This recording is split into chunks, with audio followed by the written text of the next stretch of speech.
साहित्य या समाज, जहाँ होती है हर मुद्दे पर बात, विचार है, विमर्श है, हल है, निष्कर्ष है, हर सवाल का हाजिर है जवाब, जिससे जुड़ा है परंपरा संस्कृति, संप्रति संप्रति संप्रति संप्रति।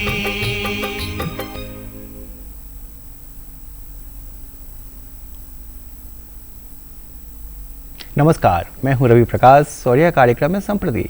आप सब लोग जानते हैं कि पिछले कुछ सालों में देश में विकास की नई इबारत लिखी गई है। कई सारे नए काम हुए हैं जिस पे हम सब लोगों को गर्व है और हम सब लोग ये उम्मीद करते हैं, हम सब लोग को भरोसा भी इनफैक्ट कि आने वाला जो साल है, आने वाले वक्त में भारत की प्रगति और भी ज़्यादा होनी है। तो इस दौरान जो भी काम हुए, कई बार हम लोग की शिकायतें ये रहती हैं कि जो योजनाएं चल रही हैं सरकार की वो हम तक नहीं पहुंच पा रही हैं, पता नहीं चल पा रहा है क्या हो रहा है। तो अभी सरकार ने निर्णय लिया है कि विकसित भारत संकल्प यात्रा की शुरुआत होनी है और पूरे देश में ये यात्रा निकलेगी। प्रधानमंत्री नरेंद्र मोदी जी 15 नवंबर को झारखंड में आ रहे हैं और बिरसा मुंडा के गांव लिहातू से झारखंड में इसकी शुरुआत होने वाली है। तो ये एक मौका है जब हम इस पर बात करें कि भारत कहाँ था, कहाँ है और इस यात्रा के बहाने हमको क्या कुछ मिलने वाला है। तो आज के कार्यक्रम में बातचीत इसी पर। दो खास लोग हमारे साथ हैं, दोनों ही लोगों का स्वागत करते हैं। प्रोफेसर जितेंद्र कुमार सिंह साहब। डॉक्टर जितेंद्र सिंह पहले भी आते रहे हमारे यहाँ से विश्वविद्यालय में हिंदी विभाग में पढ़ाते हैं और हमने अलग अलग विषयों पर खूब बातचीत की है। अमन कुमार जी जो हमारे चीफ ऑपरेशन स्पेशलिस्ट हैं और वरिष्ठ पत्रकार हैं झारखंड की और देश के दूसरे राज्यों में भी लोग आपको जानते हैं। तो मुझे पूरी उम्मीद है कि कार्यक्रम अच्छा होगा, हम लोग अच्छी बातचीत करेंगे। आप दोनों लोगों का स्वागत है सर हमारे कार्यक्रम में। डॉक्टर साहब, आपसे ही शुरू करना चाहते हैं इस कार्यक्रम को कि पिछले कुछ सालों में जो भी प्रगति हुई भारत के, जो अमृत महोत्सव हम लोगों ने मनाया है अपनी आज़ादी का, कैसा लगता है कि ये जो यात्रा होगी इसका क्या इम्पैक्ट पड़ेगा भारत के लोगों पर? ये प्रधानमंत्री जी का जो दौरा 15 नवंबर को जो झारखंड के खूंटी बिरसा मुंडा के गांव में जो उनका पदार्पण हो रहा है और यहीं से इसकी शुरुआत होगी। प्रधानमंत्री जी की जो सोच है कि जब तक विकासशील और विकसित दो चीज़ें हैं, तो विकसित हम तभी होंगे जब हमारा गांव समृद्ध होगा। हमारा जो केंद्र का जो भी कार्यक्रम, केंद्र के द्वारा जो भी कार्यक्रम संचालित किए जाते हैं वो गांव तक पहुंचता है कि नहीं, आम लोगों तक पहुंचता है कि नहीं, इस पर निगरानी रखने के लिए एक सार्थक प्रयास चल रहा है कि जो सबसे पिछड़ा हुआ राज्य या सबसे पिछड़े हुआ जो गांव है, गांव को उन्नत बनाने के लिए या जो केंद्र सरकार के द्वारा जो भी प्रस्तावित जो चीज़ें वहां तक केंद्र में जो चीज़ें चल रही हैं, क्या वो गांव तक पहुंच पा रहा है कि नहीं, इसका अवलोकन, इसका परीक्षण, इसका मूल्यांकन करने के लिए हर छोटे छोटे कस्बे पर, हर छोटे छोटे जिलों में, प्रखंड के स्तर पर इसका मॉनिटरिंग करने के लिए एक टीम बनाया जाएगा जिसमें कि केंद्र सरकार के द्वारा जो भी कार्यक्रम गांव तक का जो है वो वहां तक पहुंचता है कि नहीं। और हम धीरे धीरे प्रधानमंत्री की जो सोच है वो हर समय पर जो सबसे उपेक्षित रहते हैं, जो सबसे जिनको पिछड़ा राज्य या पिछड़े लोग जिसको कह सकते हैं, वो समय पर सही काम कर सके कि नहीं, इनके लिए उनका विशेष कार्यक्रम होता है। अभी हाल में ही अभी एक मेरी माटी मेरा देश, इस तरह का हमारे स्टूडेंट्स और अभिभावकों के बीच में जो जनसंवाद इत्यादि का जो ये इनका लगातार ये जो कार्यक्रम है, इन सब कार्यक्रमों के तहत इनका मानना है कि यदि हम इन सब कार्यक्रमों को करेंगे तो हमारा देश विकसित होगा और हम स्वावलंबी बनेंगे। हमारा गांव घर जहां पर हमारे लोग हैं जो बेकार बैठे रहते हैं, जिनके हाथ में काम नहीं है, छोटे मोटे खाली किसान वाला काम कर लिए, खेती बाड़ी करने के बाद चुपचाप रह जाते हैं, तो वहाँ पर है क्या, स्मॉल इंडस्ट्रीज, कुटीर उद्योग, लघु उद्योग, इस सब चीज़ों का विकास करें ताकि हम स्वावलंबी बने, हम अपने आप को पहचाने, हमारे हाथ में शक्ति है। हम धीरे धीरे ये जो हमारे यहाँ जो उन्नति करने के लिए, प्रगति करने के लिए एक बहुत बड़ा चैलेंजेज है, वो चैलेंजेज को हमेशा मोदी जी यहाँ के तमाम लोगों के लिए कि नहीं, जब तक हमारी जनता जागरूक होगी और जागरूक होने के साथ साथ स्वावलंबी होना सबसे ज़्यादा जरूरी है। तो स्वावलंबी हम तभी बनेंगे जब हर किसी व्यक्ति के हाथ में काम हो। बड़ा आदमी बड़ा काम, गांव घर का आदमी जो चुपचाप कम पैसे में वो छोटा छोटा रोजगार करके और अपना भरण पोषण खूब अच्छे से कर सकता है। और नई से नई जो टेक्निक है, चूँकि जो ये कार्यक्रम संप्रति जो कार्यक्रम है, इसके माध्यम से जो देश का दिल्ली में जो कार्यक्रम हो रहा है या विश्व में किसी तरह के कार्यक्रम हो रहा है, संप्रति कार्यक्रम के द्वारा ये एकदम सीधा सीधा संपर्क गांव तक साधता है और वहाँ के लोगों को जागरूक कराता है, आत्म सम्मान दिलाता है, आत्म गौरव की बात करता है इत्यादि। जी अच्छा सर, ये बताइए अमन जी कि जैसे कई बार होता है कि आप कहाँ से शुरुआत कर रहे हैं, इसका बड़ा महत्व होता है। और कई बार हमने पहले भी देखा जब प्रीवियस गवर्नमेंट थी यहाँ पे रघुवर दास जी चीफ मिनिस्टर थे, हालांकि वो राज्यपाल बन गए उड़ीसा के, तो भी प्रधानमंत्री ने कई योजनाओं की शुरुआत यहाँ से की थी, झारखंड से। फिर वो आ रहे हैं, थोड़ा सा वक्त लगा है, उस बीच में गैप थोड़ा ज़्यादा बढ़ा है। तो प्रधानमंत्री जी का आना और यहाँ से इसकी शुरुआत करना, ये कितना इम्पैक्टफुल होगा? देखिए, प्रधानमंत्री जी ने पिछले 2 साल पहले जनजातीय गौरव दिवस मनाने का फैसला लिया था। बिरसा मुंडा जो हमारे धरती आबा है, उनके जन्मदिन के अवसर पे आप उसी से जोड़िए। ये सिर्फ जनजातीय समाज का जो गौरवशाली इतिहास है उसको बताने का सिर्फ एक दिन 15 नवंबर नहीं हुआ। मैं वही सोच रहा था, आपने बहुत अच्छा सवाल कर दिया उसी से जुड़ा हुआ, कि जैसे दुनिया में कई महान नेता पैदा लिए और उनके जो जन्मस्थल हैं, जिस तरह भारत में महात्मा गांधी का जन्मस्थल पोरबंदर हो या नेहरू जी का जो आनंद भवन जिस तरह से पूरे दुनिया में प्रसिद्ध है, या दूसरे और भी जो तमाम हमारे ऐतिहासिक पुरुष हैं, उसी तरह बिरसा मुंडा का जो जन्मस्थल है उलीहातू, वहाँ से ये संकल्प यात्रा शुरू करके प्रधानमंत्री जी ने बहुत बड़ा संदेश जो है वो देने का काम करने जा रहे हैं कि बिरसा मुंडा को तो सभी जानते हैं, लेकिन बिरसा मुंडा की धरती, जिस मिट्टी ने बिरसा मुंडा को बिरसा मुंडा बनाया, जहां वो जन्म लिए, उसके बारे में भी, उसकी प्रतिष्ठा भी जो है अब पूरी दुनिया के फलक पे स्थापित होगी। जब एक बहुत बड़ा अभियान, ये जो जिस अभियान पे आज हम लोग बात कर रहे हैं, वो बहुत बड़ा अभियान है, जिसमें जो 10 साल करीब जो प्रधानमंत्री श्री नरेंद्र मोदी जी के कार्यकाल का हो रहा है, उसमें जो विकास योजनाएं जो चली, उसके कैसे देश विकसित हो रहा है, उसके बारे में बताया जाएगा। और वहाँ उस कार्यक्रम की शुरुआत कहाँ से हो रही है?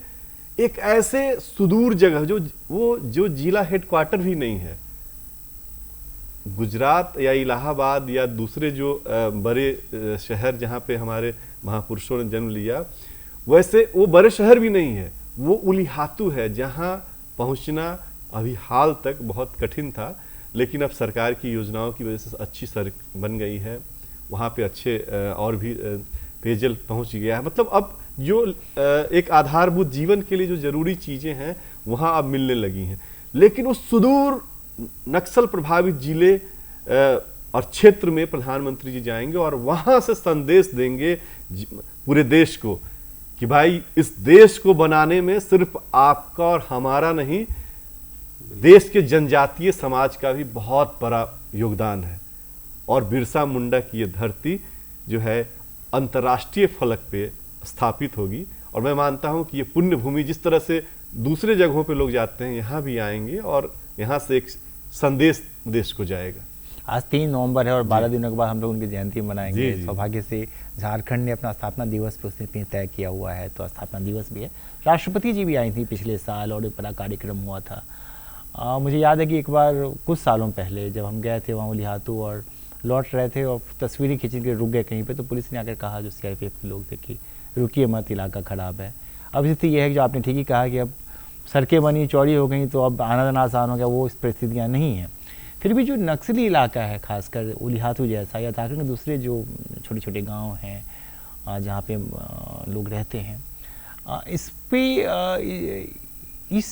मतलब एक तरीके के आतंक पे काबू करने के लिए जो सरकार की योजनाएं चल रही हैं उससे आपको कितना सेटिस्फैक्शन मिलता है? देखिए, हम पिछले सरकारों में भी हमने देखा कि योजनाएं चल रही थी नक्सल उन्मूलन को लेके, लेकिन उसका फलाफल क्या था?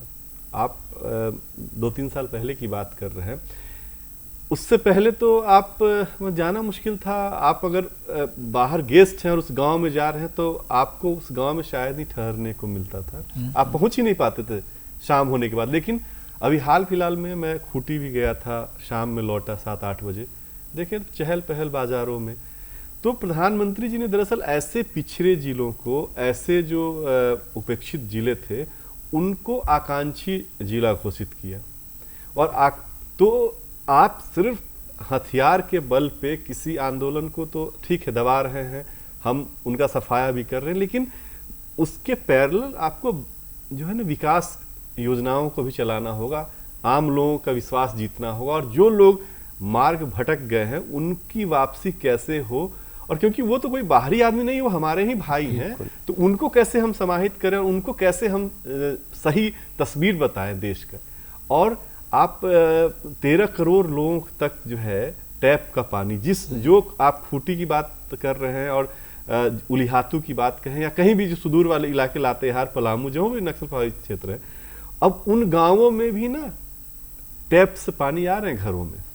पहले आपको अभी भी अगर आप गूगल पे सर्च मारिए तो झारखंड का आप दीजिएगा तो उसमें ना हर 10 फोटो के बाद 2 फोटो आएगा, उसमें महिलाएं सर पे जो है वो हांडी रख के और दूर से पानी लाते हुए दिखेंगी। तो ये तस्वीर थी हमारे झारखंड की या हमारे देश की, कैसे पानी के लिए हमारी महिलाएं जद्दोजहद करती थी। शौचालय घर में नहीं था, कैसे उसके लिए संघर्ष करती थी। तो जो एजेंडा जिसपे आज तक सोचा नहीं गया था, ये कोई बड़ा मसला नहीं था कि आपके घर में शौचालय हो, एक 10-12 हजार रुपया लगता था, और पहले भी कई सरकारी योजनाएं चलाती थी। लेकिन पहली बार देश में ऐसा प्रधानमंत्री है जो आपकी इज्जत के बारे में सोचा कि अगर रात में कैसे आप कल्पना कीजिए कि औरतें रुकती थी, अंधेरे होने का इंतजार करती थी, तो उनके जीवन को आसान कैसे बने, सरकार ने उनके जीवन को आसान बनाया। तो उनके जो बच्चे हैं उनके लिए शिक्षा व्यवस्था उसी गांव में उसकी व्यवस्था हुई, मॉडल स्कूल बने, इतने एकलव्य विद्यालय झारखंड में खुले हैं या खुलने वाले हैं आने दिनों में, जिससे आपको उस क्षेत्र में शिक्षा व्यवस्था की जो कमी है वो पाटा जाएगा। तो केवल एक मोर्चे पे काम नहीं हो रहा है, हर मोर्चे पे सरकार की कोशिश है कि हम काम करते जाएं, और जो भी कमी है लगातार फीडबैक सिस्टम जाता है। आकांक्षी जिलों की जो मैं बात कर रहा हूं, केवल उसमें ऐसा सिस्टम नहीं है कि हम दिल्ली से पैसा भेज रहे हैं और यहाँ काम हो रहा है, नहीं, उसकी मॉनिटरिंग हो रही है। भारत सरकार के ज्वाइंट सेक्रेटरी लेवल के जो अफसर हैं वो हर जिले के प्रभारी हैं, और उनको प्रधानमंत्री जी का आदेश है कि आप हर 3 महीने 2 महीने पे जाएंगे, उन जिलों में क्या योजनाएं चल रही हैं, उसका क्या मतलब उस फलाफल निकल रहा है, उसके बारे में रिपोर्ट देंगे। फिर वो रिपोर्ट मिलता है, फिर उस पर रिव्यू होता है, फिर राज्यों को आदेश जाता है कि भाई आप इस मोर्चे पे थोड़ा आप कम हो रहे हैं, इस मोर्चे पे थोड़ा आगे बढ़िए। तो ये मैं इस बात को मैं दोबारा कहने में फिर मुझे कुछ गुरेज नहीं होगा कि योजनाएं तो पहले भी चल रही थी, लेकिन उसकी मॉनिटरिंग मतलब अब इस देश में आदमी भगवान भरोसे नहीं है, सिस्टम अब एक्टिव है, और अगर किसी को कहीं कोई परेशानी है, किसी को अगर कोई संकट है, तब कोई न कोई एक आदमी उसकी सेवा के लिए है। शायद इसीलिए प्रधानमंत्री जी के प्रति लोगों का विश्वास बढ़ा है, और ज्यादा लोग उम्मीद कर रहे हैं। ये उम्मीदों का बोझ ही मैं कहूंगा, लेकिन बदलाव आप कर रहे हैं तभी आपसे उम्मीद होगी। उम्मीद तो होगी जब आप काम करें। और इसमें ऐड किया जा सकता है सर, जैसे अभी अमन जी ने बताया कि वो चौड़ी सड़कें, पानी के टेप, स्वास्थ्य, जगह जगह पर क्या होता है, 2-3 गांवों के बीच में अभी हमारे यहाँ स्वास्थ्य का ये जो शिविर है, और एक सबसे बड़ी चीज है कि हमारे यहाँ 5 लाख रुपए तक का जो जीवन बीमा योजना जो है, जो गरीब कभी जीवन में सोच भी नहीं सकता था, उनके लिए एक बहुत बड़ा, मतलब क्या बोल सकते हैं, उनका जीवन रक्षा कवच के रूप में उनको मिला कि कोई भी गरीब व्यक्ति भी वो अपना ट्रीटमेंट करा सकता है। और सर आप मतलब इतना ही नहीं, अब गांव में सामुदायिक विकास भवन बनाया हुआ है और देश केंद्र के द्वारा जो भी कार्यक्रम संचालित होते हैं तो बड़े से वहाँ पर LCD टीवी लगा हुआ है, वो भी वो कार्यक्रम को देखते हैं और उसका आनंद लेते हैं। तो इस तरह का लगातार हम लोग देख रहे हैं कि केंद्र सरकार हम लोगों के ऊपर में, या हमारे जो गांव जो अति पिछड़ा जिसको बोल सकते थे या पिछड़ा बोलते हैं, जहाँ पर पीने के पानी की बात सर ने कहा कि वो महिलाएं माथे पर घड़ा लेकर के पानी लाती थी, और वो अब पानी की व्यवस्था हो गया, सड़कें चौड़ी हो गई, बिजली पर्याप्त मात्रा में सही समय पर बिजली आज भी हम लोगों को उपलब्ध हो रहा है। और 12 घंटा 14 घंटा बिजली की बात नहीं करके हम कह सकते हैं कि काफ़ी देर तक हमको बिजली पानी जो बेसिक सुविधाएं हैं वो सारी सुविधाएं आज भी हम सबको मिल रही हैं। तो इससे और बेहतरीन क्या हो सकता है। ये जो बात है, और एक चीज़ और है कि प्रधानमंत्री जी ने जो चीज़ें की हैं पूरी, और ये देश को कई बार हम लोग शिकायत रहती है ना कि भाई हो रहा है काम, हमको पता ही नहीं है, तो बताया तो जाए कि हो रहा है। और इस विकास यात्रा, ये जो विकास संकल्प यात्रा है, इससे लोग जान पाएंगे कि क्या हो रहा है देश में, उनको कहाँ सुविधा मिल सकती है। जैसे लोग कहते हैं ना हम बीमार हैं, हमको योजना में लाभ मिलना चाहिए, नहीं मिल रहा है, हमने ट्वीट कर दिया। अरे आपको पता होना चाहिए कि वो लाभ कहाँ से मिलेगा। तो ये यात्रा वही बताएगी। अब ज्वाइन किया हमें पंकज त्रिपाठी जी ने, जो दैनिक भास्कर अखबार के वरिष्ठ संवाददाता हैं, राज्य के बड़े पत्रकार हैं। पंकज आपका स्वागत है, आपका इंतजार हम लोग कर रहे थे। जो ये प्रधानमंत्री जी का जो यात्रा निकलने वाली विकास संकल्प यात्रा, इसका उद्घाटन प्रधानमंत्री जी करेंगे खूंटी में आकर, उलियातू में। तो इसका क्या असर होना चाहिए गांव के लोगों पर, खासकर जो हम जैसे राज्य हैं जहां पिछड़े लोग ज़्यादा हैं, जंगल हैं, तो कैसे असर पड़ेगा सर? नहीं, देखिए आज के समय में कई योजनाएं चल रही हैं, अभी से ही नहीं, आज़ादी के बाद से तमाम योजनाएं चल रही हैं। और झारखंड जैसे जगह में योजनाओं के प्रचार प्रसार का एक शुरुआत हो इस तरह से इतने बड़े लेवल पे, ये बहुत मायने रखता है। और ख़ासकर प्रधानमंत्री जी आके बिरसा मुंडा के जन्म दिवस के अवसर पे उलियातू जाते हैं, वहाँ से एक ऐसे कार्यक्रम की शुरुआत होती है जिससे पूरे देश में एक मैसेज जाएगा। तो ये बहुत बड़ी बात है और लोगों को जानकारी मिलेगी कि क्या योजनाएं हैं। ये प्रधानमंत्री शुरुआत कर रहे हैं, ऐसे तो सभी लोगों को करना चाहिए। बड़े बड़े लोगों को इस तरह का एक कार्यक्रम की शुरुआत होनी चाहिए कि जो योजनाएं होती हैं साल में 2 साल में, लोग बड़े कार्यक्रमों में जनता को बताएं और जाएं। कितना बदला है, आपको क्या लगता है कितना बदलाव हुआ अपने देश की प्रगति में?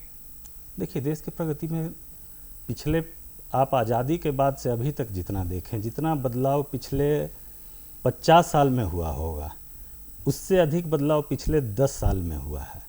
और उससे भी अधिक देखेंगे तो पिछले 2 साल में, खासकर कोरोना के बाद जो टेक्नोलॉजी बदल गई, पूरी दुनिया बदल गई है। कई तरह की चीज़ें जो हम कल्पना कर सकते थे वो अब देख रहे हैं कि आप मोबाइल से कर सकते हैं, आप तकनीक से कर सकते हैं, घर बैठे। अब पहले ऑक्सफोर्ड का लोग नाम नहीं जानते थे, अब आप चाहें अगर आप में ललक है तो आप मोबाइल पे बैठे बैठे ऑक्सफोर्ड का क्लास कर सकते हैं। तो ये बातें, ये सुविधाएं हो गई हैं, लेकिन बात वही है जो सवाल आपने पहले किया कि लोगों को पता कैसे चलेगा। बड़े बड़े लोग आएँ, छोटे छोटे गांव में जाएं, और वहाँ से जब बातें होंगी तो आम जनता तक बातें पहुँचेंगी। ठीक बात है। अमन जी, आप अच्छी चर्चा कर रहे थे कि हम लोग 5 साल पहले जाते थे गाँव में तो उतनी सुविधाएं नहीं थी और लोग जानते नहीं थे, अब कम से कम जानने लगे हैं। और एक बहुत अच्छी बात आपने कही कि जो हम लोग कहते हैं नक्सली या ये अतिवादी या उग्रवादी, वो हमारे समाज के लोग, हमारे भाई हैं, लेकिन कोई पैरेलल सिस्टम नहीं था जिसकी वजह से डेविएशन होता था। अब जो स्थिति है भारत की, और इस तरह के कार्यक्रम जब होंगे पूरे भारत में, हम लोगों को बताया जाएगा, तो ये कितना असरदार रहेगा। और आपने अच्छी बात ये भी कही कि मॉनिटरिंग का एक सिस्टम है जो मॉनिटर करता है चीज़ों को, तो ज़्यादा अच्छे से काम हो पाता है। तो क्या लगता है कि आने वाले 5 साल के बाद का भारत जो हम देखते हैं वो कैसा होगा? देखिए, निश्चित रूप से अगले 5 सालों के बाद जब हम चर्चा करेंगे इस मुद्दे पे, तो आपको बदलाव नज़र आएगा। और क्योंकि कितना बदलेगा इसी बात से आप अंदाज़ा लगाइए कि पिछले 5 साल पहले क्या स्थिति थी, कि आपको कोई काम करना है, अगर आपको मुझे पैसा भेजने हैं तो आपको जाके बैंक का चक्कर लगाना है। मनी ऑर्डर आता था, मनी ऑर्डर आता था, पता चले कि डाकिया भाई उस पैसा को अपने मन मुताबिक आप तक पहुंचाता था। अब 2 मिनट के अंदर, क्या मुझे लगता है 60 सेकंड भी काफी। सेकंड्स, 45 सेकंड यही हाल जो है आपको कॉलेज में अगर पढ़ते होंगे तो आप कतारों में खड़े हैं, दिन भर आपका गुजर जाता था फॉर्म खरीदने, फॉर्म जमा करने में। अब आपके हाथ में मोबाइल है। तो भारत जो है कैसे टेक्नोलॉजी, दुनिया के दूसरे देश जो हैं अभी भी यूपीआई के बारे में सोच ही रहे हैं, और भारत सबसे बड़ा जो है खिलाड़ी बन के उभरा है। तो प्रधानमंत्री जी ने सोशल सेक्टर में तो काम किया ही है और काम लगातार चल ही रहे हैं, लेकिन वो काम आपको टेक्नोलॉजी के क्षेत्र में वैसा ही मिल रहा है। आप स्पोर्ट्स के बारे में देखिए ना, कि पहले हम लोग को उंगली पे गिन लेते थे कि फलना रवि प्रकाश जी लाए हैं ये एशियाड में। अब तो कितने हमारे खिलाड़ी, अब लगता है कि सैकड़ों में अभी पैरालंपिक में देखिए, पैरालंपिक में, उसे एशियाड में देखिए। अभी हॉकी जो रांची में जो चल रहा है महिला हॉकी, देखिए हमारी बेटियां कैसे कमाल कर रही हैं। एक बच्ची आई थी मेरे कार्यक्रम में, उसने कहा कि पहले जब मैं हॉकी खेलने जाती थी, वो वर्ल्ड कप खेल चुकी में है, तो यही रहता था तनाव कि कल जाना है, ट्रेन का टिकट कभी तक कंफर्म नहीं हुआ है। अब तो चिंता ही नहीं, एक दिन आज जाना है तो पता चले कि सुबह में टिकट आ जाता हवाई जहाज से। हमको कुछ चिंता ही नहीं करनी हो रही, हर काम सरकार कर रही है। सोशल सेक्टर में भी वही देखिए, कोरोना में इतनी बड़ी त्रासदी आई और लोग परेशान थे, लेकिन हमारे घरों में जो है वो अनाज, मतलब जो जरूरतमंद थे उनके घरों में पहुंच रहा था। सबके बैंक, अब आश्चर्य की बात है कि आज़ादी के 70 साल के बाद भी पूरे देश में सब लोगों के पास बैंक अकाउंट नहीं थे। प्रधानमंत्री जी पहले आए, बैंक अकाउंट खुलवाए, फिर उनके दिमाग में आया कि इसी में सबको पैसा डाल दिया जाए। बिचौलिया राज जो है, वो पहले जो आपसे पैसा लेके काम करवाया जाता था, वो बिचौलिया राज खत्म है। अब आपके सीधे अकाउंट में आया, अब आपको पैसा आ गया, भाई आपको जो करना कीजिए। ये बड़ा चेंज हुआ है। तो ये चेंज, जब ये 9 साल 10 साल के अंदर इतने चेंज हैं, तो अगले 5 साल में और आपको कितने चेंज दिखेंगे। और मतलब जो भी मसला जिस पे चर्चा इस देश में नहीं होती थी और कहा जाता था कि इग्नोरेंट है वो चीज है, उन चीजों का समाधान हो रहा है। मैं इसीलिए जो है बहुत उम्मीद करता हूं कि अगला 5 साल ही बहुत ही बदलाव वाला है। अब मेरे पास सिर्फ 2 मिनट है सर, तो अंतिम 1 मिनट में आपको देना चाहता हूँ, कोई सवाल नहीं है, क्या कमेंट करना चाहते हैं? हम चाह रहे हैं कि जो मोदी जी का ये जो प्रयास है, यह प्रयास हर दृष्टिकोण से ये सफल और सार्थक माना जाएगा। हाँ, एक सवाल हम लोगों का छूट रहा था रक्षा से, जो था रक्षा सुरक्षा में। पहले हम दूसरी जगहों से निर्यात करते थे, आयात करके चुपचाप बैठे रहते थे, तो अब वो व्यवस्था बिल्कुल समाप्त हो गई है। अब भारत बिल्कुल सशक्त है, और आने वाले 5 साल 10 साल में जो 2047 की यदि हम बात करेंगे, तो हम पूरी दुनिया में, हमको लगता है कि अपना परचम फहराएगा। उनके जो सपने हैं वो सपने साकार होंगे, और हमारा जो विकसित भारत की जो बात कर रहे हैं कि हमारा भारत दुनिया का सर्वश्रेष्ठ राष्ट्र माना जाएगा, देश माना जाएगा। इन्हीं शुभकामनाओं के साथ मोदी जी का जो यह कार्यक्रम है ये सफल हो, ये पूरी दुनिया में अपने डंका। पंकज जी, आप अगर 1 मिनट का समय दें तो बदलाव को एक कहानी से मैं 1 ही मिनट है आपके पास, हाँ, बोलिए ना। आप देखिए, अभी एक घटना से मैं बताता हूँ आपको, उससे आपको समझ में आएगी बातें। पिछले 3 साल का बदलाव मैं बताता हूँ। आज रांची में 300 से अधिक आईसीयू वाले एम्बुलेंस हैं, शायद आपको जानकारी नहीं होगी। एक बच्चा का यहाँ बहुत तबीयत खराब हो गया, वो एक निजी प्राइवेट हॉस्पिटल में था, और रात में हुआ कि इनको बहुत बड़ा ऑपरेशन कराना है, इन्हें भिल्लौर ले जाना होगा जी। आप समझिए कि क्या टेक्नोलॉजी बदल गया है कि वो आईसीयू वाला एम्बुलेंस था। यहाँ से 2000 किलोमीटर दूर आप इसलिए भेजने का हिम्मत कर पाए कि सड़कें बनी हुई हैं, और पैसे की दिक्कत इसलिए नहीं हुई कि आयुष्मान जो 2014 में यहीं पे मोदी जी ने ही शुरुआत की थी दुनिया की सबसे बड़ी योजना की जी। तो आप समझिए यूपीए का पावर, सड़क की शक्ति और अस्पताल की व्यवस्था, तो आप इससे एक बदलाव को समझ सकते हैं। वो बच्चा वहाँ गया, वहाँ ऑपरेशन हुआ, उसकी स्वस्थ है। स्वस्थ है। चलिए, मुझे अब रोकना पड़ेगा, थोड़ा भी वक्त मेरे पास नहीं है, मुझे माफ़ कीजिए। और मुझे पूरी उम्मीद है कि ये जो कार्यक्रम की शुरुआत होनी है उरी हाथों से, ये काफ़ी सक्सेसफुल कार्यक्रम होगा और देश को जिस जगह पे हम देखना चाहते हैं दुनिया में, वहाँ पे हम देख पाएंगे आने वाले सालों में। मुझे इस कार्यक्रम को रोकने की इजाज़त दीजिए। अगले सप्ताह इसी दिन इसी वक्त आपसे फिर मुलाकात होगी। नमस्कार, जोहार। नमस्कार। नमस्ते।